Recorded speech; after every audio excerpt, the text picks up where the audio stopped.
Assalamualaikum warahmatullahi wabarakatuh.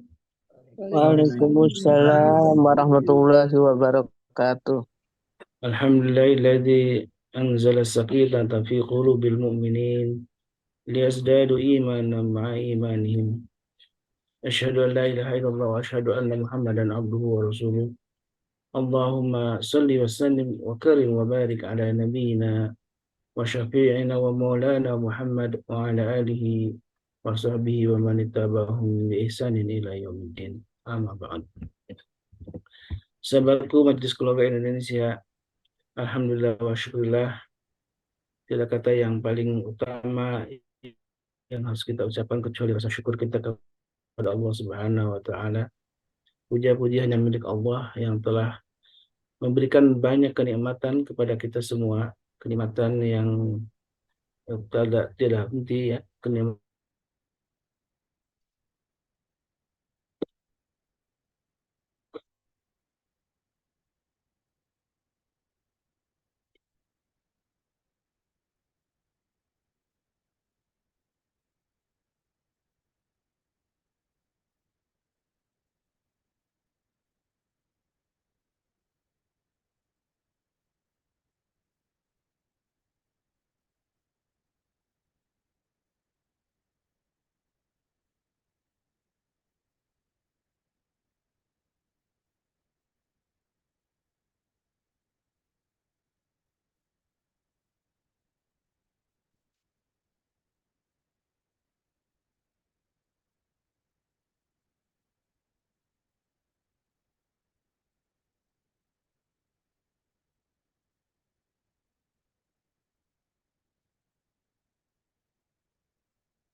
Mohon maaf tiba-tiba terputus jaringan internetnya.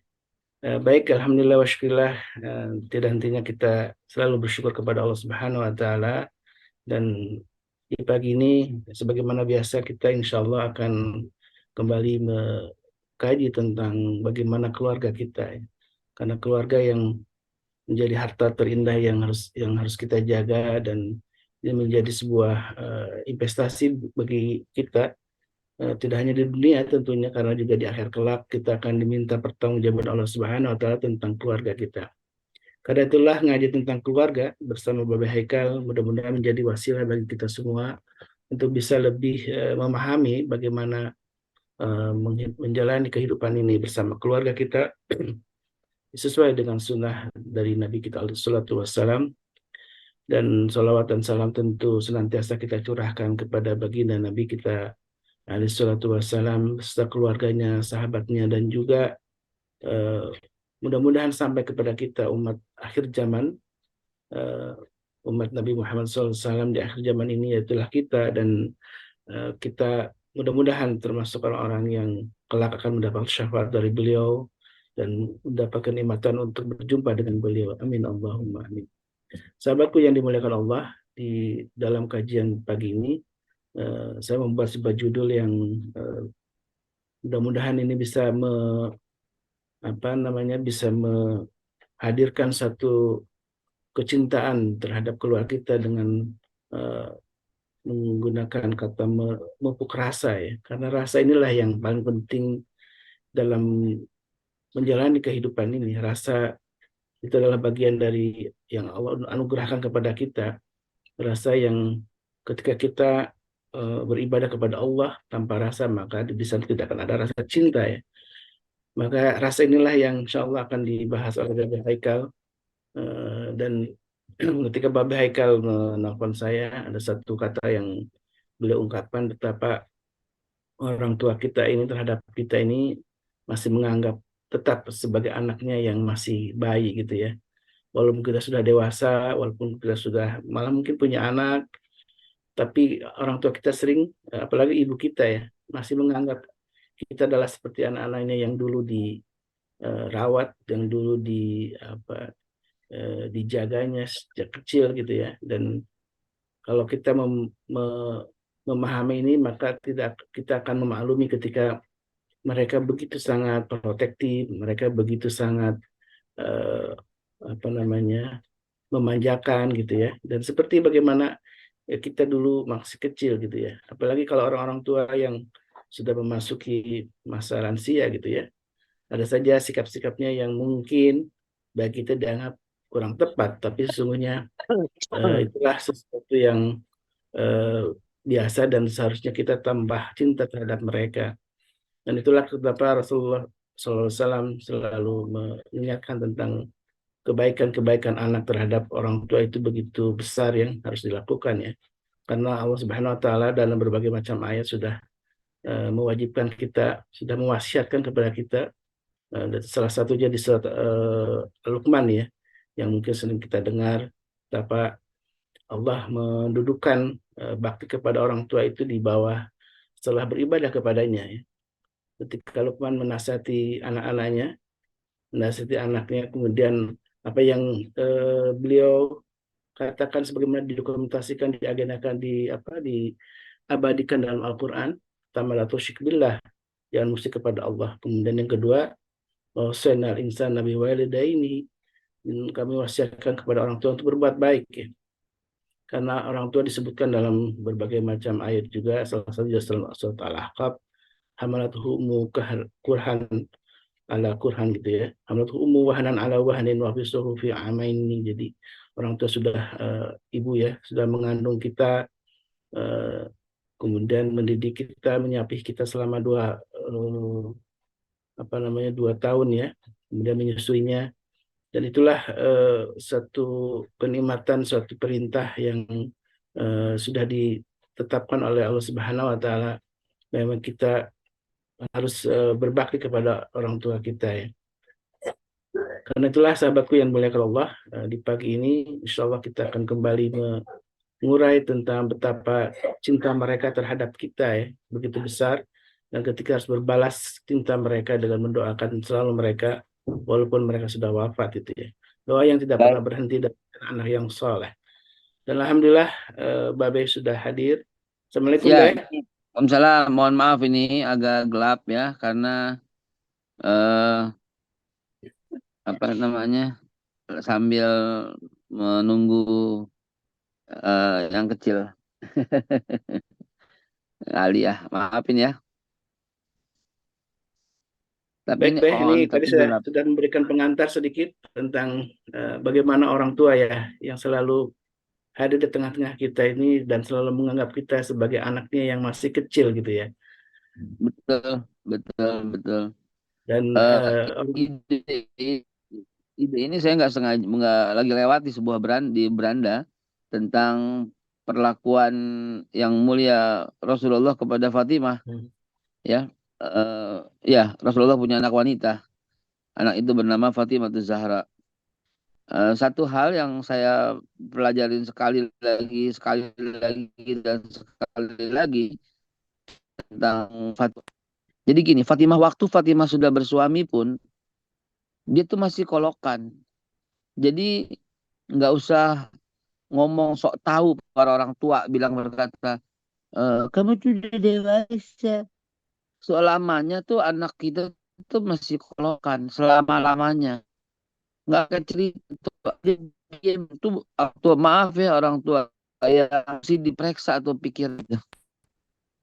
Jadi selama-lamanya tuh anak kita tuh masih kecil. Saya masih umur 40 lebih kok, 45 masih disuapin kok mau mie saya. Masih kolokan kok gitu loh, masih gelendotan kok gitu loh. Jadi anak tuh udah dewasa. Itu kalau anak di lingkungannya. Kalau sama orang tua tetap bayi, tetap bercanda, tetap ketawa, tetap senyum apapun yang dilakukannya. Sekali-sekali boleh keras ketika dia melakukan kesalahan fatal. Jadi orang tua, jadi ke situ saya melihatnya ke situ. Apa buktinya? Begini saudara-saudara sekalian.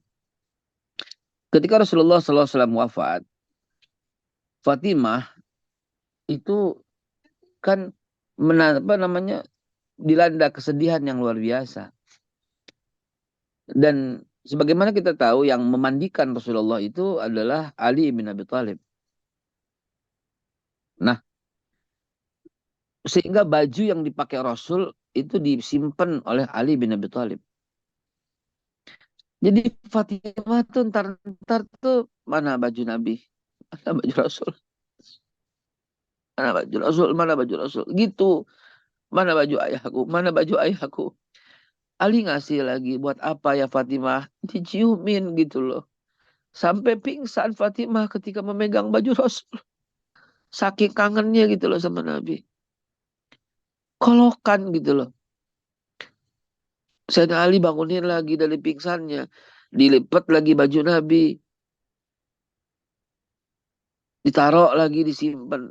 Entah sehari, 2 hari, 3 hari. Mana? Mana baju ayahku? Mana baju ayahku?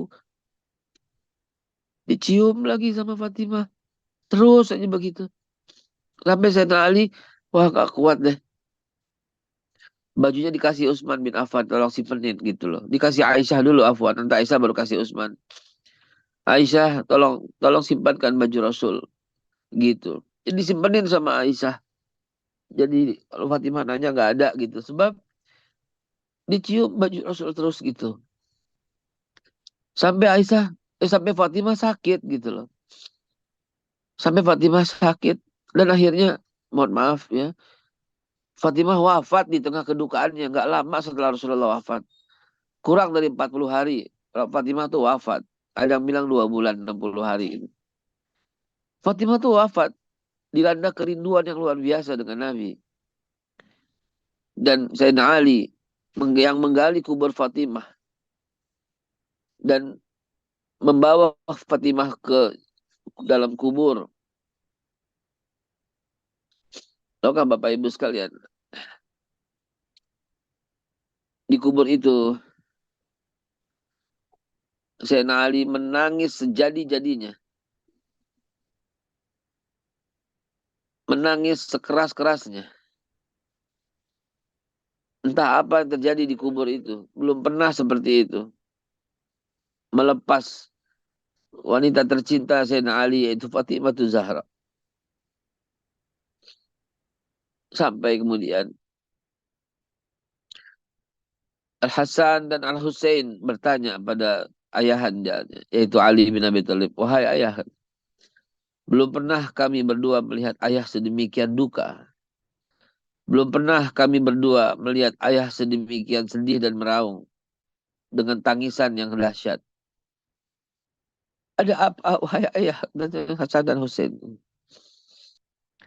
Tahukah Bapak Ibu sekalian? Sayyidina Ali menjawab, ya bunayya, wahai anakku. Demi Allah yang memegang jiwa Ali. Rasulullah pernah bersabda kepadaku, wahai Ali, ketahuilah, akulah yang akan menjemput Fatimah di kubur kelak. Jadi Nabi tahu gitu loh apa yang akan terjadi tentang wafatnya dan tentang siapa yang menyusul lebih awal.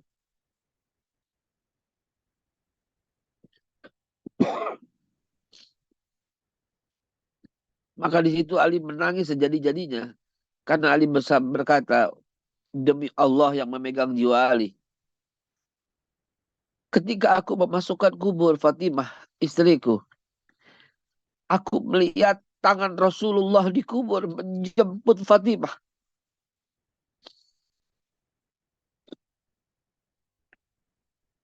Aku melihat tangan Rasulullah di dalam kubur menjemput Fatimah. Selalu ala Nabi Muhammad. Selalu ala Nabi Muhammad. Sallallahu ala Nabi. Allahumma salli ala Sayyidina Muhammad wa ala ali Muhammad. Ya Allah, ya Rabbi. Hadirin yang saya hormati, yang saya muliakan. Begitulah gitu ya.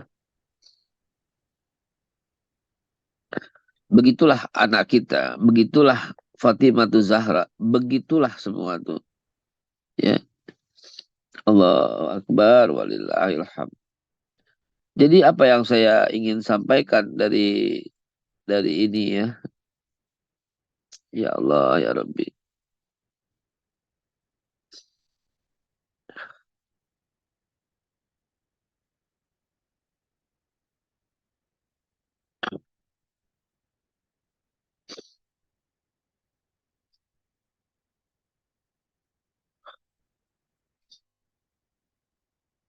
Bahwa ini mohon maaf saya harus ganti background ya. Harus gelap ini, minta maaf ini.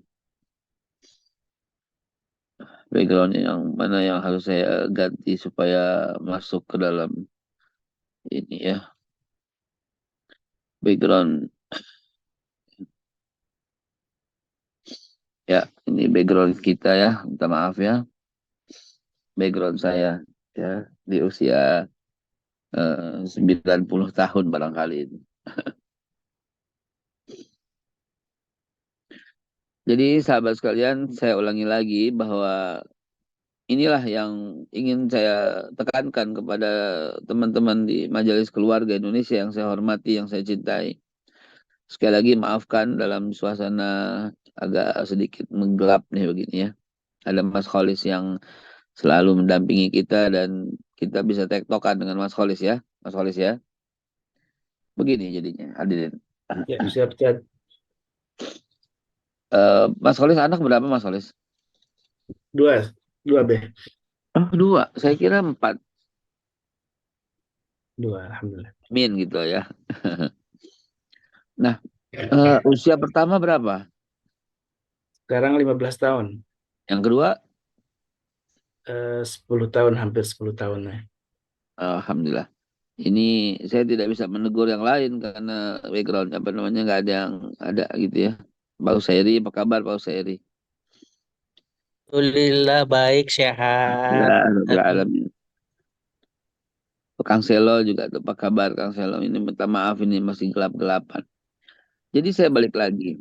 Kalau kita lihat dari kasus tadi dan saya hubungkan, nih saya bersyukur pada Allah ini ya karena banyak baca barangkali ya. Kalau saya hubungkan dengan dengan jadi gini, Fatimah udah punya suami. Ini bukan cerita Fatimah kecil ya. Fatimah udah punya suami yaitu Ali bin Abi Thalib. Kalau Nabi pulang dari masjid itu masih ditomplok, masih dicium sama Nabi pipi kiri kanan jidat sama tangan, masih dipeluk, masih digandeng. Padahal Nabi baru keluar maghrib balik Isya. Saudara bisa tangkap kan kisah ini kan? Kolokannya nggak hilang-hilang gitu loh. Ya. Nabi kalau pulang bawa makanan, itu bawanya ke Fatimah dulu. Bawa kurma, bawa madu, dan seterusnya. Artinya apa? Ya begitu. Kecintaan tuh kolokan tuh gak hilang-hilang. Saya ngomong berdasarkan hadis, saudara. Saya ngomong berdasarkan nalar yang sehat. Nggak, saya suka kesel dengan orang. Biarkan, biarkan, sudah dewasa. Itu kalau dia bergaul dengan di lingkungannya. Begitu balik ke rumah, bayi lagi. Gitu loh. Maka saya pernah membaca satu buku tentang parenting. Ya, ya, dan mendengar ceramah yang hebat banget dari Ustadz Syafiq Basalamah Jember. Itu saya ingat banget kisah itu. Itu begitu. Wahai para ibu, anak-anakmu itu bayi selamanya. Itu kata Ustadz Syafiq Basalamah. Bahkan Ustadz Syafiq dalam nada bercanda, suamimu pun itu adalah bayi besar. Gitu. Suamimu itu bayi besar yang kalau datang harus dikolokin. Gitu loh. Wahai ibu-ibu. Harus ditanyain, harus dipijitin. Begitu. Ibu-ibu ketawa ger gitu lah. Mungkin ada konotasi yang lain lah begitu ya, tentang bayi besar. Tapi Bila Syafiq Basalamah menyampaikan dengan nada yang sangat tegas gitu. Kalau sebagaimana biasa beliau. Begitu juga dengan anakmu. Maka tidak heran ketika yang mulia Sayyidina Ali bin Abi Thalib minta izin untuk nikah lagi dengan Nabi. Nabi malah marah gitu loh. Nabi nggak setujuin. Nabi nggak redoin. Maksudnya Sayyidina Ali nggak berani dong melangkah sesuatu yang tanpa Nabi redoin. Nabi tahu Fatimah tuh akan sedih. Dan Nabi nggak akan biarkan Fatimah sedih. Nabi tahu Fatimah itu bakal kecewa. Dan Nabi nggak biarkan Fatimah kecewa. Kepekaan ini tidak ditangkap oleh Ali bin Abi Thalib. Mohon maaf, bukan saya kritik Ali. Buktinya apa saya ngomong begitu? Buktinya karena ucapan Nabi. Wahai Ali, kata Rasulullah, Fatimah itu darah dagingku. Siapa-siapa yang mengecewakannya sama dengan mengecewakan aku.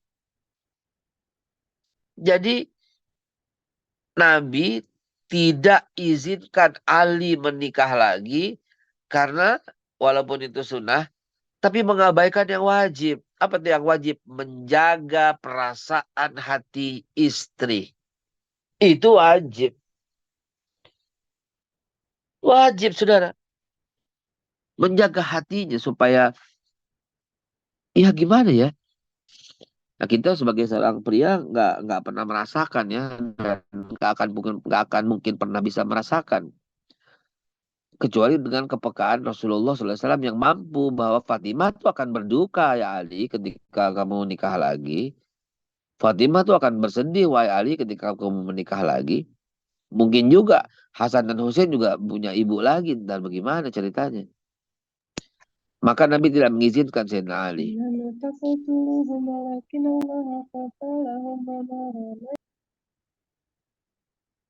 Jadi Bapak Ibu sekalian yang saya hormati, yang saya muliakan.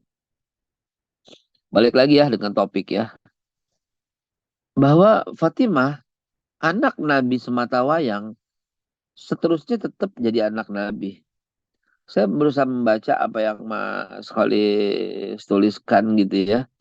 Mohon maaf sekali. Memupuk rasa, menumbuhkan cinta. Karena memang saya WA, saya kesulitan mendapatkan judul. Ya, mendapatkan judul. Nah, ketika kita ngebahas 14 hak anak itu yang mesti kita penuhin, bahwa di hati kita tuh harus penuh cintanya. Bahkan standar handphone tuh mesti kita tetapkan bahwa kalau dia kering gak bakal 3 kali wajib kita angkat gitu loh. Saya akan tetap mengangkat walau apapun, walau lagi ceramah, walau apapun, kecuali lagi sholat doang kan, kita nggak angkat kan. Dan lebih cepat pengangkatannya ada ketimbang istri. Kenapa? Karena istri pasti bisa memahami, oh lagi ceramah, oh lagi doa, oh lagi sama orang, oh lagi rapat. Kalau anak nggak mungkin punya konsep seperti itu. Ya, you are my father, you belong to me. Itu di otaknya tuh itu. Maka ketika kita nggak angkat, ada kekecewaan di hatinya. Nah itu dari situ kita perhatikan itu. Jadi jamaah sekalian yang saya hormati sekaligus Majelis Keluarga Indonesia yang saya muliakan. Karena konsep ini masuk dan harus ada di dalam kepala setiap anggota. Mohon maaf karena kita ini sebuah visi misi yang selalu sama. Konsepnya adalah anak itu adalah bayi kita selamanya. Nah, dalam sebuah syuting dulu pernah saya syuting bahwa anak nakal itu katanya apa namanya yang masih kecil ya, kalau nakalnya lucu gitu ya, itu boleh apa tidak? Nakal sebuah ekspresi bahwa anak kita sudah punya pilihan gitu kan. Nah, kita aja yang suka nggak ngerti dan mau memaksakan pilihan kita gitu kan. Bisa kita cari titik tengahnya bahwa kita sedikit mengalah supaya bisa klop titik tengahnya. Lain cerita. Maka dari itu ya saya ambil contoh ketika waktu itu saya udah SD gitu ya. Lumpur nempel di badan gara-gara main sepak bola gitu ya. Lalu umi saya kalau saya lihat yang lain dipukulin sampai rumahnya masing-masing, ada yang disabet, ada yang dipukul gitu ya. Maka umi saya bukan memukul, malah ya nakal itu baik. Malah malah memeluk, malah ngasih pastel dan seterusnya. Itu betul-betul memori yang nggak akan pernah bisa lepas tuh sampai akhirat tuh ya. Umi saya tetap memperlakukan saya sebagai seorang bayi. Saya ingat banget waktu SMP, mungkin lagi bandel-bandelnya nih ya. Saya minta maaf kalau cerita yang jelek, tapi ada hikmah yang luar biasa. Waktu asar, bayangin tuh. Pulang dari masjid Baitul Salam. Saya bulan Ramadan ya. Ausnya setengah mati. Mohon Bapak Ibu jangan protes. Itu kan wajib, itu kan begini. Mohon jangan lihat dari sudut yang lain dulu. Lihat dari sudut yang lain ya. Sekali lagi nih, tolong jangan jangan sentuh itu gitu ya. Tahu nggak? Saya ingat banget. Udah asar waktu itu. Dan saya tuh ausnya setengah mati. Dan saya dengan santainya, Mi, Ekal batal puasa ya. Ini demi Allah saya bersumpah ya. Orang tua mana tuh? Pasti orang tua lumrah wajarnya. Jangan, tahan, tinggal waktu sore. Udah asar, bla bla bla bla bla bla bla. Dengan sok sebagai pendidik yang jago. Nggak boleh, tahan, tinggal asar, biar belajar, biar puasa, biar... Sebagai seorang yang sok menjadi ulama, tiba-tiba kiai, tiba-tiba dengan soknya beramar ma'ruf nahi munkar kepada keluarga. Mohon maaf, jangan dimasukkan ke dalam unsur fikih dulu. Ini kita lagi bicara parenting. Saya ingat 1000% demi Allah yang memegang jiwa ini. Umi itu izinkan saya batal dan saya buka kulkas dan saya minum air es pada waktu asar SMP. Pasti bapak-bapak, ibu-ibu sini banyak yang protes. Loh, kan itu lagi belajar. Loh, kan itu loh orang tuanya salah. Loh, whatever you say, saya lagi bilang kita lagi cerita soal parenting. Betapa Umi mengerti sampai sum-sum tulang saya. Betapa Umi saya mengerti sampai hati nurani dan isi paru-paru saya. Betapa Umi mengerti dan sayangnya sampai ke dalam sum-sum. Dipeluk saya dikasih minum air es. Ntar habis lebaran Ekal bales ya. Ekal ganti ya. Iya Ekal ganti.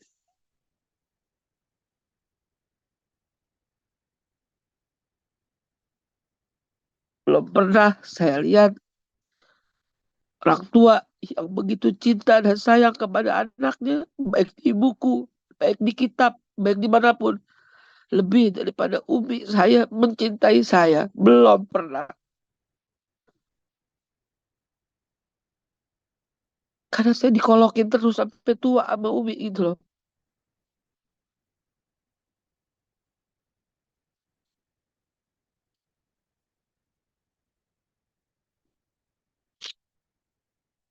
Sampai pada waktu bercanda, saya bilang sama Umi, Mi coba deh marahin Ekal. Umi saya ketawa sampai giginya kelihatan gitu loh. Kenapa lo gitu? Masih kecil tuh. Yang lain dimarah-marahin, Mi. Coba Mi marahin Ekal. Dia ketawa. Umi saya manggil bilang, ngatain gitu, monyet sambil ketawa. Dikatain saya monyet sambil ketawa karena saya demen banget mainin monyet Bang Ali di belakang rumah gitu. Astagfirullahaladzim, astagfirullahaladzim, astagfirullahaladzim.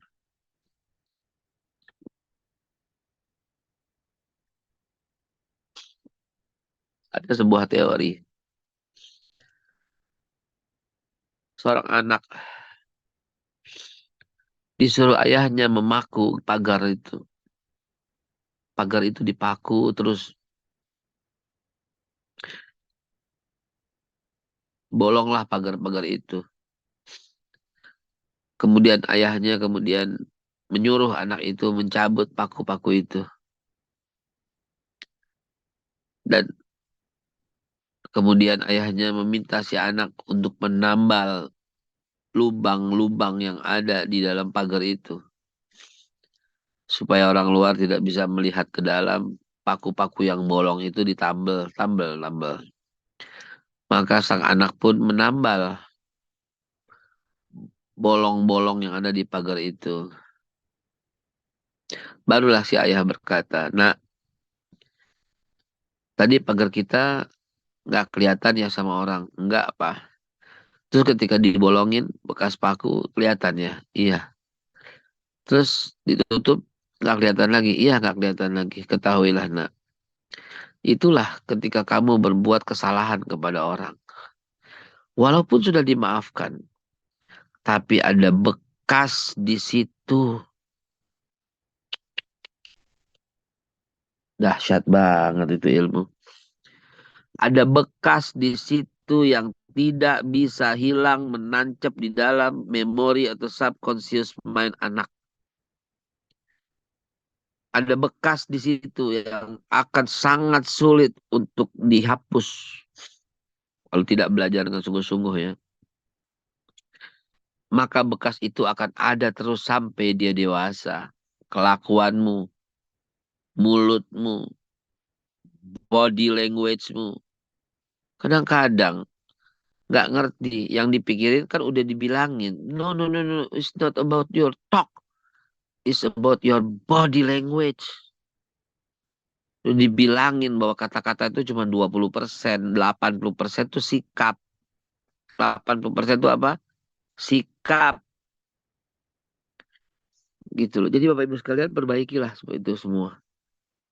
Itu udah ada tandanya di situ dan nggak akan pernah hilang selama-lamanya. Begitulah, begitulah. Apalagi itu kepada keluarga, apalagi kepada anak. Akan berbekas tanda itu terus selamanya seperti pagar yang gak akan pernah bisa hilang bekas itu. Ini klop dengan hadis Nabi, makanya saya ceritakan walaupun ceritanya dari barat, ya. Nabi bersabda suatu ketika Nabi lewat, ada seorang sahabat sedang menggendong anaknya. Nabi penuh rahman, penuh kasih sayang. Anaknya dihampiri, digendong sama Nabi. Kalau kita di tangning, nangning, nangning, teng, begitu mungkin ya. Digendong sama Nabi, diangkat, diangkat, diangkat, sambil digendong di ketiaknya. Tiba-tiba anak itu pipis. Maaf. Dan pipisnya mengenai baju Nabi. Sahabat itu meraih, alangkah marahnya. Dirampas itu anaknya. Dimarahin. Ya, dimarahin lah gitu intinya. Dan Bapak Ibu sekalian, Nabi yang tidak pernah marah, hari itu marah. Ketahuilah, kata-kata burukmu itu, baju ini najis, bisa dicuci dengan air. Tapi kata-kata jahatmu kepada anakmu ini, akan tetap bersalang di kepalanya. Ini hadis Bukhari loh kalau nggak salah saya itu. Akan tetap ada dalam kepalanya, dalam memorinya. Akan terbawa terus kata Nabi. Maka nggak ada pilihan selain berkata yang baik aja. Dan body language yang baik. Bukan cuma kata, body language yang baik. Seorang anak berkata pada ibunya, aku mau jagung mah, aku mau jagung mah, aku mau jagung mah.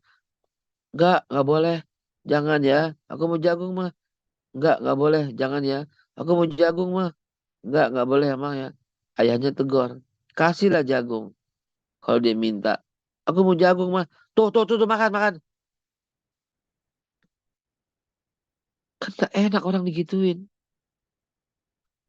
Ayahnya berkata lagi, kenapa kamu begitu? Kan udah saya kasih, sesuai dengan perintahmu. Ini emak haram jadah yang begini nih. Emak kurang ajar yang begini nih. Kan udah dikasih. Loh, it's what not your talking gitu loh. Your body language. The most important thing itu your body language. Bukan memenuhi seperti itu gitu loh. Maka Bapak Ibu sekalian yang saya hormati, yang saya muliakan. Perbaikilah. Perbaikilah. Indahkanlah gitu loh. Indahkanlah. Lalu nikmatilah baiti jannati. Niscaya rahmat Allah akan turun. Rahmat Allah akan nyampe kepada kita.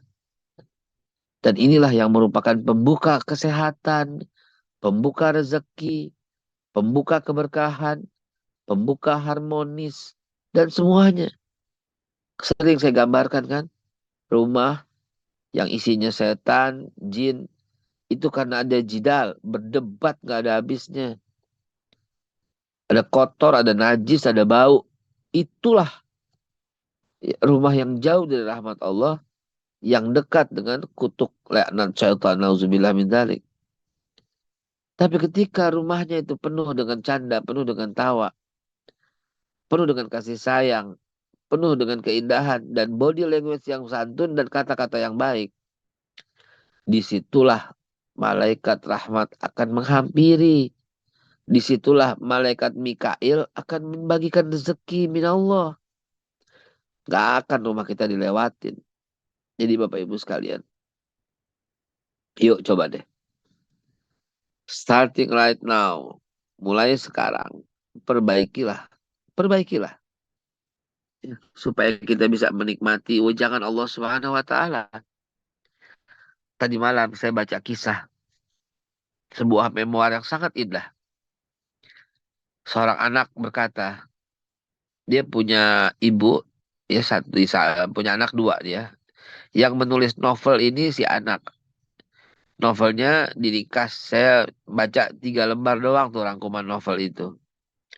Judulnya adalah Memijat, antara memijat dan tahajud. Gitu. Antara memijat dan tahajud.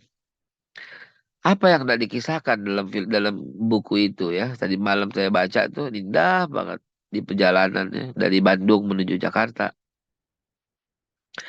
Bahwa ternyata yang dimaksud itu adalah dia membandingkan antara dia dengan kakaknya. Si anak itu memijat ibunya di malam hari. Ketika si kakak sedang sholat tahajud. Tentu di malam hari. Di waktu yang bersamaan. Karena si ibu minta pijitin sama dia. Dia kepengen seperti kakaknya bertahajud pada Allah. Ketahuilah, anak itu mendapat pelajaran yang berharga. Bahwa memijat kaki ibu itu jauh lebih berpahala ketimbang tahajud. Memijat kaki ibu itu nggak bisa nggak ikhlas. Wah nggak ikhlas ini tetap ibu menerimanya. Jadi pasti akan mendatangkan ridho Allah. Sementara tahajud bisa macam-macam. Tahajud itu amal yang langsung ke Allah. Biasa, normal, seharusnya. Tapi memijat kaki ibu itu jauh lebih dahsyat dari 1.000 rakaat sholat tahajud. Siapa yang sanggup 1 malam 1.000 rakaat? Nggak ada yang sanggup 1 malam 1.000 rakaat. Dan ternyata bisa mendapatkan keutamaan lebih dari itu. Apa itu? Memijat kaki ibunya. 1 kali pijatan itu ribuan rakaat tahajud kalah. Jadi ada sebuah timbal balik yang ingin saya sampaikan. Gitu ya.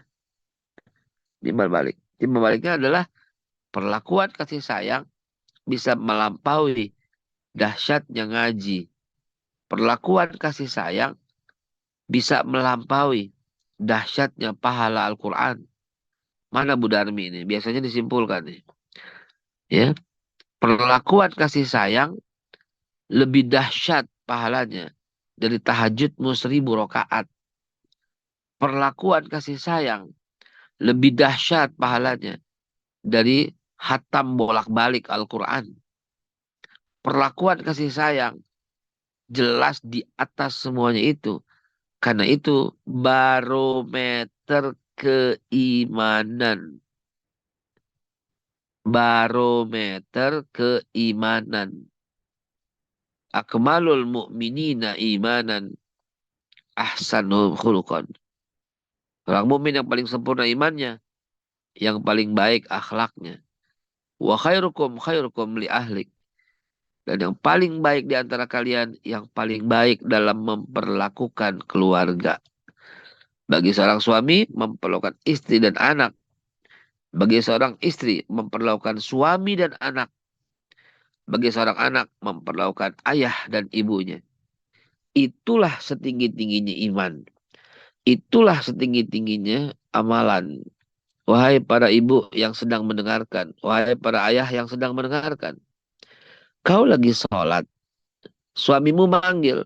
Tolong batalkan sholatmu. Apapun yang terjadi. Catat saya bertanggung jawab dunia akhirat atas ucapan saya ini. Saya bertanggung jawab atas segala intelektual Quran dan hadis yang ada dalam kepala. Batalkan sholatmu. I'm serious about this. Saya bertanggung jawab dunia akhirat. Ya. Karena ada cerita yang kita kias dari seorang Kiai Juraij di zaman pertengahan antara Rasulullah dengan Sayyidina dengan Nabi Allah Isa alaihissalam. Ada kisah yang menceritakan hal itu. Kecuali salat wajib. Hadirin, ini sebuah contoh. Apalagi Quran. Ya, begitu juga kejadiannya. Kalau istri udah tolong, kau lagi ngaji, batalin. Saya teringat. Kecuali kalau meninggal. Karena saya teringat Kiai Haji Al-Mualim Syafi'i Azami. Siapa yang nggak kenal dengan mualim yang dahsyat ini? Sedang mengajar di Masjid Al-Ma'mur, Tanah Abang. Saya masih kecil itu. Kita-kita ini murid-muridnya diam gitu. Ada seorang, handphone belum ada. Ya, tahun 80-an handphone belum ada. Seorang anak, ya remaja lah, di atas kita itu berlari, membisikkan mualim Syafi'i Azami satu bisikan. Mualim hanya mengangguk dan melanjutkan ngajar. Sampai selesai itu baca kitab jadwalnya. Begitu selesai, mualim bilang, saya harus berangkat sekarang, minta maaf. Kenapa? Istri mualim meninggal. Bayangin. Kok nggak bangun? Ya. Kok nggak berhenti? Ya, karena sudah meninggal. Kalau belum, mungkin nyamperin. Udah meninggal. Qadarullah. Jadi, itu sebagai contoh aja. Ya. Kalau udah, kita nggak bisa berbuat apa-apa. Hadirin, demikian mudah-mudahan hikmah pagi ini banyak sekali yang bisa kita ambil. Kendala kita mengintrospeksi diri, apa yang telah kita lakukan. Waktu yang tinggal 10 menit ini sengaja saya buat sedemikian rupa. Mungkin ada yang ingin koreksi, ada yang ingin tanya, ada yang ingin cerita. Saya persilahkan kepada seluruh jamaah sekalian. Mas Kholis, silahkan dipandu, Baik, ada ya. pertanyaan. Alhamdulillah wa syukurillah ya. Pagi ini sudah dapat nasihat yang sangat berharga dari Bapak Haikal, mengisahkan tentang bagaimana hubungan Nabi kita alaihi salatu wassalam dengan putrinya yang tercinta Fatimah Zahra.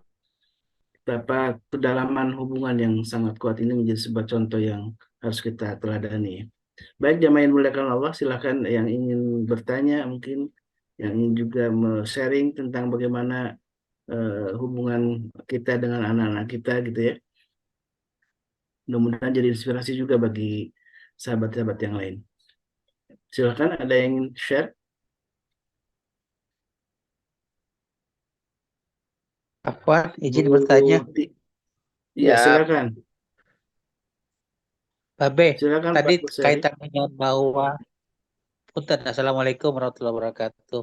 Waalaikumsalam warahmatullahi wabarakatuh.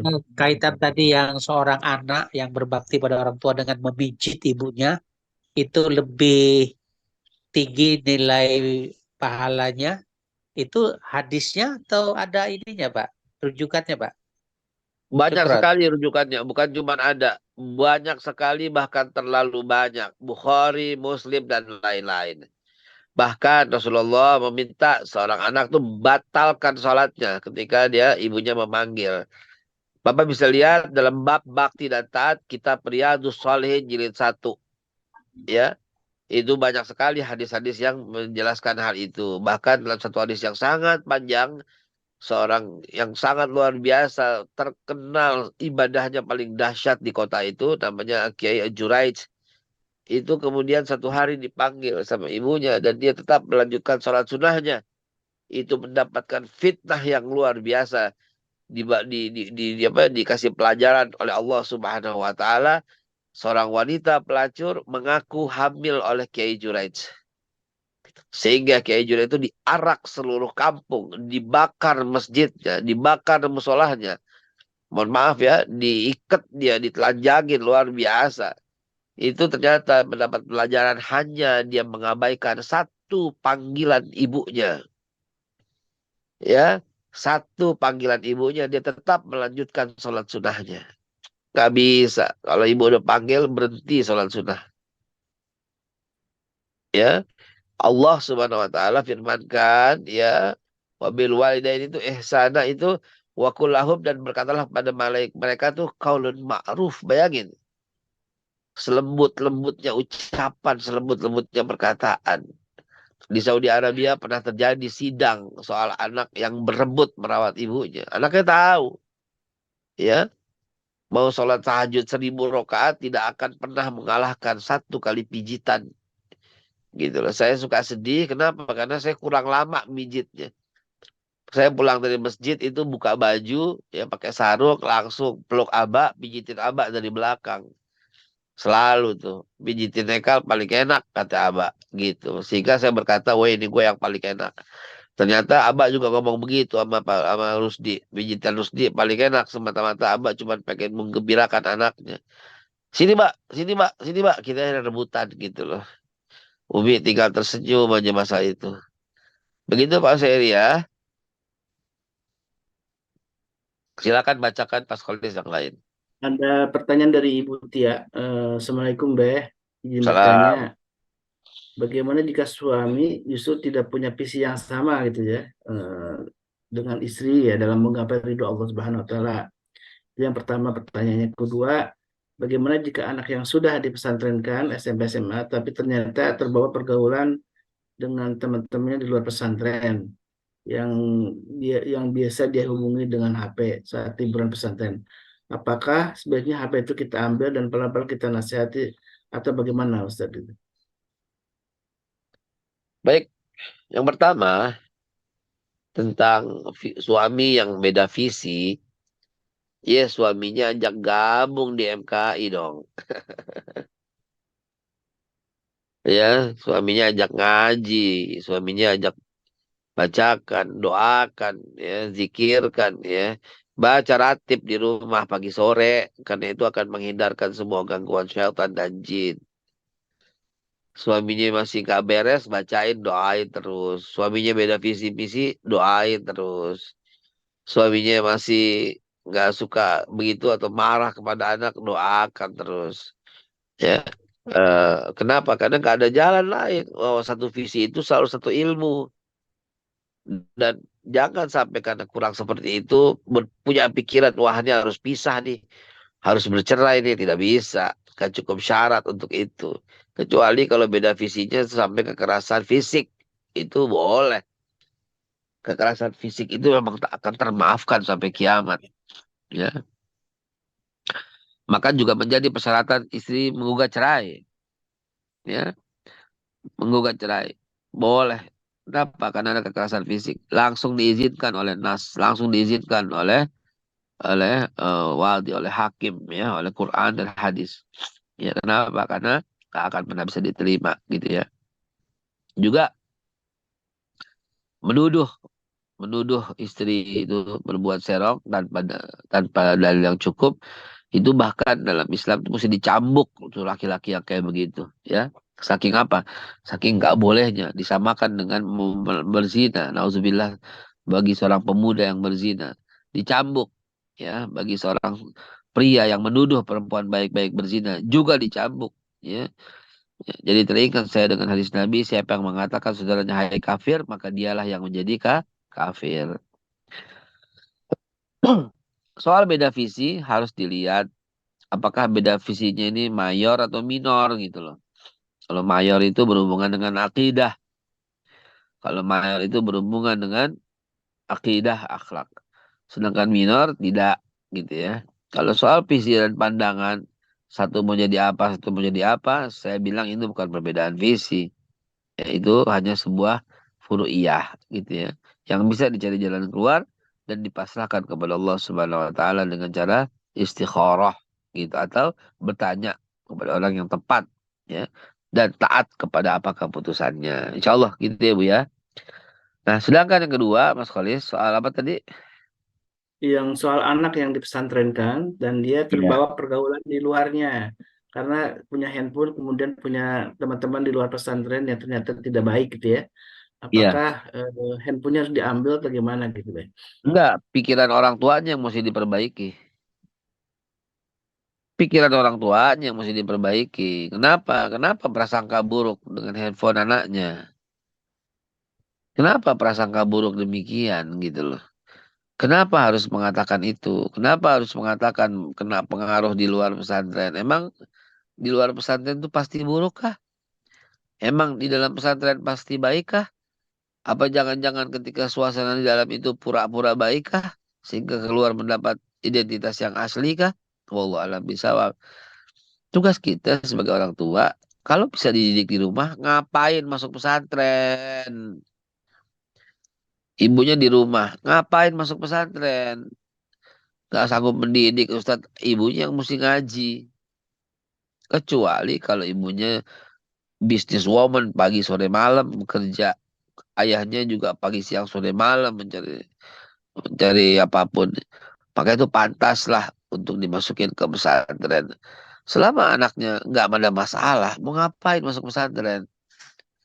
Karena Anda sebagai orang tua harus menyaksikan daily growing up together gitu loh. Harus bisa menyaksikan daily tiap hari growing up-nya itu kayak apa gitu. Jadi buat nggak usah masuk pesantren kecuali kalau kita nggak sanggup mendidik. Saya pengen anak saya hafal Quran, nggak usah masuk pesantren, bisa aja dia menghafal Al-Quran. Pakai segala tarik handphone, tidak. Handphonenya Anda lihat, handphonenya Anda cloning, apa yang dibuka gitu loh. Dan sebelum daripada lakukan itu, lakukan dulu penanaman pondasi akidah pada anak-anak. Allah Maha melihat, Allah Maha tahu. Celakalah orang yang mengabaikan Allah. Beruntunglah orang yang memperhatikan itu. Itu anak harus tahu. Sehingga dia punya rem. Dia punya rem. Kita sampaikan bahwa orang-orang yang melanggar Allah, biasanya itu akan terjadi kemelaratan, kesusahan. Oh itu rumahnya kaya, tapi hatinya nggak akan pernah tentram.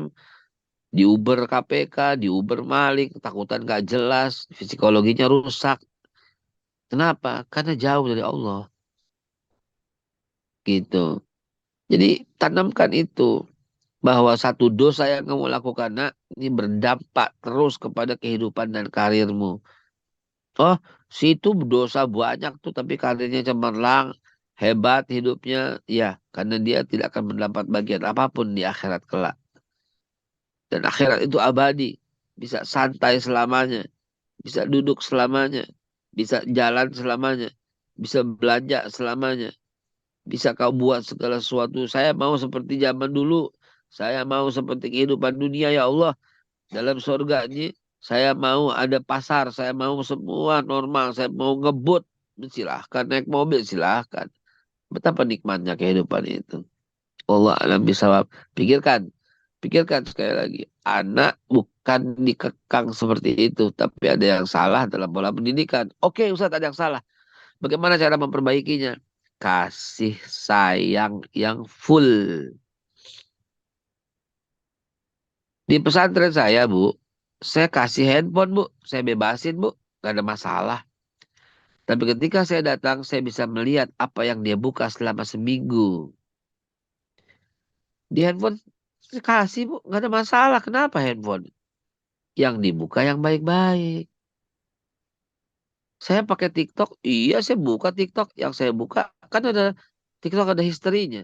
Yang saya buka tentang ceramah, Ustadz Khalid Basalamah, tentang Agim, ceramahnya Mbok Bakhtiar Nasir, ceramahnya Lutfi Salim, gitu loh, ceramahnya Ustadz Syafiq, gitu aja. Jadi nggak ada masalah ya Bu dengan handphone ya. Jangan ada masalah dengan kecurigaan kita. Anak kok dicurigai ya terus. Ya, beri dia privacy, beri dia kehormatan lah begitu. Mudah-mudahan berkenan apa yang saya sampaikan ya. Artinya daya ngaruh itu nggak akan terjadi kalau dia punya pondasi yang cukup. Karena nggak ada sebuah hadis yang menceritakan soal itu. Kecuali adalah bahwa uh, seorang Ar-Rajul al-din khalili falyanzur man yukhalili. Orang itu akan mengikuti agama temannya, maka waspadalah, perhatikanlah apa namanya, bagaimana teman dekatnya itu bersikap, maka dia akan jadi begitu. Falyanzur man yukhalili. Gitu. Kita arahkan, kita bimbing supaya berteman dengan yang baik. Ya, jangan dikekang dan beri dia kebebasan untuk itu. Kalau lingkungan berhasil mempengaruhinya, sebuah tanda bahwa dia nggak punya pondasi yang kuat. Jadi yang diperbaiki ya cara kita lagi, kita yang koreksi, kita yang selama ini salah dalam menanamkan pondasi kepada anak kita. Dia gampang sekali terpengaruh temennya, Ustadz. Ya karena kita tidak berhasil mempengaruhi pikirannya untuk mengatakan yang baik itu baik dan meninggalkannya dan mengerjakannya, dan anak kita harus mampu mengatakan yang buruk itu buruk dan mampu meninggalkannya. Gitu. Demikian, mudah-mudahan berkenan ya Bu. Baik, alhamdulillah, mudah-mudahan ya ini menjadi pelajaran bahwa golden moment pendidikan akidah akhlak ya di usia-usia dini itu penting ya, Bay ya. Dan Ya. memang ketika sudah kuat kokoh di usia-usia dini ini, maka kita tidak perlu khawatir ketika sudah balik bergaul dengan Yes, siapapun, maka dia akan betul. bisa memfilter dengan sendirinya gitu ya. Itu yang saya maksud. Ya, nah, kita berikan fondasi yang kuat, maka dia akan punya filter mana yang baik, mana yang buruk. Dan kita sambil isi terus dengan doa pagi, siang, sore, malam kepada anak kita. Saya nggak pernah lepas tuh ya. Kadang-kadang lagi di mobil zikir buat Aisyah, buat Alia gitu loh. Kadang-kadang nonstop aja gitu, udah otomatis aja begitu. Saya teringat kisah seorang ya yang tiap hari dikirim Fatihah, tiap hari dikirimin pahala ngaji surat Al-Ikhlas oleh ibunya. Ya, anak itu tukang mebel dan ibunya bilang, ibu selalu bacain apa ngasih ngasih surat Qul huwallahu ahad kepadamu gitu. Jadi kan nggak bisa ngasih apa-apa, dibacakan kulhu tuh sampai 100 untuk anaknya. Tukang mebel ini tiba-tiba menjadi wali kota. Ini cerita sungguh-sungguh. Ya, Anda nggak perlu mereferensi, wah ini karena gini, gini, gini. Itu kisah nyata kok. Si ibu yang sayang ini, bukan ibunya, whatever. Jangan dilihat dari situ. Kata ibunya, kamu akan jadi gubernur. Gitu loh. Ternyata wali kota ini diangkat jadi gubernur di DKI. Waktu jadi gubernur, ibunya tetap berkata, saya akan terus kirimkan untukmu Al-Fatihah. Karena kau akan jadi presiden. Dan ternyata jadi presiden. Ini kisah nyata. Ibunya Jokowi itu.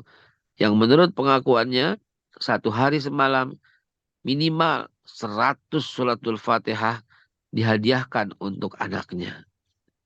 Yaitu Joko Widodo. Ya, ini mohon maaf, saya tidak melihat, saya bukan investigasi tentang Pak Jokowi, bukan soal muji-muji juga, bukan. Ya, dengan segala kekurangannya, saya juga nggak demen gitu ya. Ini mohon maaf aja nih, politik dikit. Ya, emang gue gak demen ya. Dengan segala kebijakannya itu saya nggak demen, nggak suka gitu ya. Tetapi untuk Anda ketahui aja, seorang artis yang sangat terkenal, seorang yang dekat sekali dengan beliau, bahkan dia pendiri partai berwarna kuning dan biru. Nah, Anda tahu dah siapa. Orang ini artis, orang ini sangat terkenal dan bintang iklan. Dia bicara langsung kepada saya dia bicaranya. Ustaz Haikal, saya mau ngomong sesuatu yang jujur. Pada waktu Bapak itu si X jadi presiden, rapat, saya tuh nggak bisa keluar. Bahkan tidak ada yang keluar. Mau sholat asar tuh nggak bisa, rapatnya jam 2. Sampai malam maghrib, bahkan isya dibablas terus kagak ada yang bangun. Cuma saya, Ustadz, saya bukan mau sombong. Cuma saya keluar sebentar numpang bilang mau ke kamar kecil. Saya sholat di depan WC, Ustadz. Karena saya nggak bisa meninggalkan itu, kata dia. Dan baru ada dalam Presiden Jokowi ini, Ustadz, ketika rapat, azan, lohor, break ya, kata Jokowi, sholat dulu. Ketika asar break ya, asar sholat dulu. Maaf, saya bukan muji beliau. Saya nggak suka dengan kebijakan beliau. Tapi kita mesti ngakuin doa ibu tembus kepada dia menjadi orang yang sholat begitu loh. Dalam sebuah iring-iringan ya menuju pulang, tiba-tiba dia ingat belum sholat dan ajudannya sudah ngebut dari mulai menteng ke depan. Ternyata dia minta supirnya belok sekarang juga belok. Dia sholat maghrib di Masjid Sunda Kelapa. Dia di bagian soft paling belakang, lalu kemudian 2-3 rakaat langsung naik mobil lagi, langsung ngebut. Itu ajudan udah bablas sampai pancoran. Ternyata dia sholat maghrib dulu. Artinya yang saya mau bilang, doa ibu itu tembus, sholatnya nggak ditinggalin, dan dia menjadi presiden. Itu dahsyatnya surat kulhu untuk Pak Jokowi. Sekali lagi, sekali lagi, saya nggak suka kebijakannya, saya nggak suka beliau, ya, saya kritik beliau, ya, dengan gaya yang santun tentunya, ya, sangat menghormati dia sebagai kepala negara. Saya cuma mau cerita bahwa beliau orang yang sangat menjaga sholat, beliau orang yang sangat taat kepada orang tua, dan orang tua mendoakannya dari mulai jadi mebel sampai jadi presiden. Begitu yang kita ambil kisahnya. Bukan ngaji politik gitu ya. Kebetulan aja contohnya Jokowi. Baik. Demikian saya mohon pamit. Mudah-mudahan besok masih berlanjut tentang sebatas apa kolokan yang kita penuhi. Karena ada yang jangan juga kita penuhi. Ada yang kita tetap penuhi. Apa batasan anak itu kolokan? Gitu. Kalau batasan umur nggak ada. Nggak ada batasan umur, nggak ada. Tidak ada batasan umur. Ayah saya yang berumur 60 tahun masih dikolokin tuh sama kakek saya itu. Ya Hasan, saya ingat banget itu kalau kakek saya manggil. Umi saya tuh dipanggil gini, ya Hurma Hasan sama kakek saya tuh. Ya, kecintaan Hasan mana sih gitu. Tuh kakek saya tuh manggil manggil mantunya. Ya kan umi saya jadi mantunya. Aina Hurma Hasan gitu.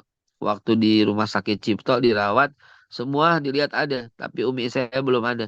Gak mau tuh, gak mau disuapin tuh. Aina Hurma Hasan, di mana kehormatannya si Hasan gitu. Abah saya langsung bangun, langsung ngebut naik mobil jemput umi. Kenapa? Karena Mbak Umang kakek kami, Aina Hurma Hasan, di mana kehormatan Hasan. Itu bapak saya tuh udah 60 lebih. Umi juga 60. Tapi kakek saya tetap aja ngokolkannya. Ada batas umur, ada. Lalu bebas. Ada sesuatu yang boleh dipenuhi, ada yang tidak dipenuhi. Wallah alam bisawab, saya pamit ya, mohon maaf, pamit. Itu wal hidayah. Baik, Fadul Mas alhamdulillah. Khalid. Assalamualaikum warahmatullahi wabarakatuh. Waalaikumsalam warahmatullahi wabarakatuh. Alhamdulillah, syukurlah. Jazakallah khairan Beh dengan nasihatnya di pagi ini. Mudah-mudahan kita bisa mengambil Ya, hikmah yang besar ya dari kisah-kisah tadi yang sudah disampaikan oleh Bapak Haikal. amin, Kisah amin, juga yang dari amin. para ulama, dari Nabi kita Alaihissalam. Dan mudah-mudahan bagaimana mengaji rasa ini penting ya Beh ya. Jadi rasa itu penting dalam kehidupan rumah tangga ini ya. Karena ada banyak orang yang tidak mementingkan rasa dalam berhubungan dengan pasangannya, dengan anaknya gitu ya. Karena lebih mementingkan katakanlah akal gitu ya, rasional gitu ya. Padahal rasa itu penting sehingga dari rasa akan tumbuh cinta, tumbuh sebuah hubungan yang lebih baik lagi karena begitulah anak-anak kita ya. Ketika kita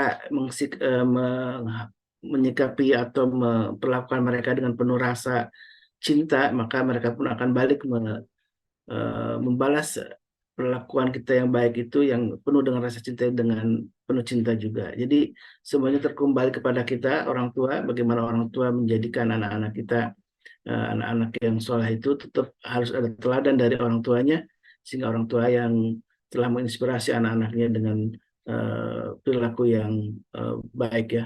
Baik jamaah yang dimuliakan Allah, alhamdulillah wa syukurillah, mudah-mudahan apa yang sudah disampaikan oleh Babe Haikal menjadi satu pondasi ya bagi kita dan untuk memupuk kembali rasa kita dalam keluarga sehingga kita bisa menumbuhkan rasa cinta yang agung yang sudah Allah anugerahkan kepada kita ya. Karena semuanya akan terhalang dengan perilaku kita, kemudian dengan cara-cara kita yang tidak sesuai dengan sunnah Nabi kita alaihissalam. Dan jangan lupakan di pagi ini adalah pagi yang indah penuh barakah, pagi yang kita isi dengan berbagai amal soleh, dan salah satunya mari kita untuk memperbanyak sedekah karena ini sedekah salah satu wasilah atau cara bagi kita untuk bisa menghambat, menahan kata Rasulullah SAW semua mara bahaya dan tentu juga mara bahaya atau yang bisa menimpa keluarga kita, anak-anak kita gitu ya. Dengan salah satu dengan sedekah dan tentu doakanlah semua anak-anak kita, keluarga kita dengan doa-doa yang paling banyak yang terbaik doa kita dari tadi seperti yang dicontohkan oleh Babe, mungkin ada orang yang biasa mengirimkan Al-Fatihah atau surat Al-Ikhlas atau doa-doa yang lain. Tentu ini bagi kita kewajiban untuk selalu menghadiahkan doa-doa terbaik untuk keluarga kita. Dan itulah jamaah yang dimuliakan Allah. Mari kita sama-sama untuk berdoa ya kepada Allah Subhanahu wa taala, mudah-mudahan Allah turunkan anugerah keberkahannya kepada kita dan keluarga kita. Keluarga kita penuh dengan kenikmatan iman dan Islam, itu yang paling penting. Kemudian sehat walafiat tentu juga, karena itu juga hal-hal yang bisa menunjang ibadah kita menjadi lebih baik lagi. Mari kita tutup dengan membaca doa Al-Fatihah ya, sama-sama untuk menghadiahkan kepada keluarga kita.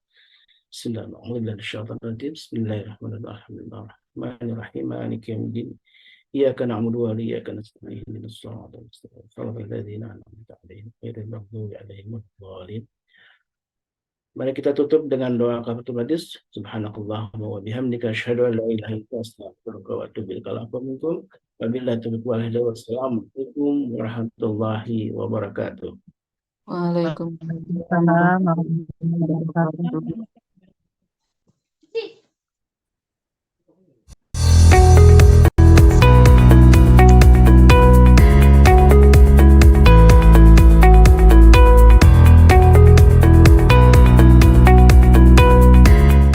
اللهم ارحمنا بالقرآن